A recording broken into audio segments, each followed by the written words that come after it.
Hey everybody, this is GGB. I know, I added my Florida sweatshirt on. Probably a little bit too late considering I already did the Florida game, but you gotta rep the merch. At 3:30 we got North Dakota who went 7-5, found Iowa State who went 7-6 last year. Iowa State favored by 27.5 points on FS1. Rocco Becht went 231 to 367, threw for 3,120 yards, 23 touchdowns, 8 interceptions in his first year starting for the Cyclones. Abu Sama III had 84 carries for 614 yards and 6 touchdowns, and Jaden Higgins had 53 catches for 983 yards and 6 touchdowns receiving.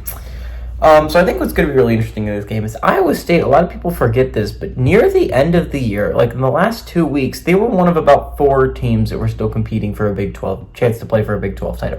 Now, they didn't end up getting that honor, that went to Oklahoma State, but Iowa State was playing for a chance to win it at one point.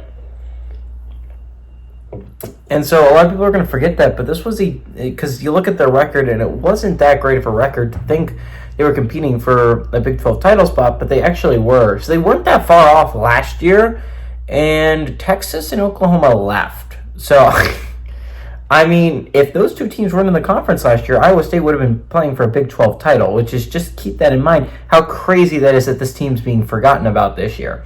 Iowa State has played football, very good football for the past couple of years. Everyone just kind of forgets that because it's Iowa State. And you look at their record and it's not that great, but I mean, Virginia Tech was 7-6 last year and people are really still talking about them. Georgia Tech went 7-6 last year and people are finally starting to get that they're good. You can go 7-6 in 1 year and that not be entirely what you are as a football program. Iowa State went 7-6 last year. I think they're better than that. They're better than that record indicates, right? I think this is a Cyclones team that, I think can be competing for a Big 12 title off the bat. I can say that about a lot of Big 12 teams, but I legitimately believe Iowa State, remember, if Texas and Oklahoma didn't exist last year, they would have been in the Big 12 title game.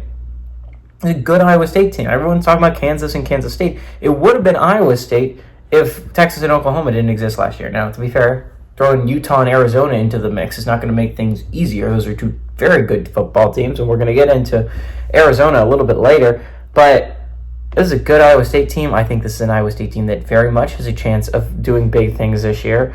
They're a fringe playoff team in my eyes. I think they could easily end up playing their way into the Big 12, one of the 12 teams. I like Iowa State to win and cover at home.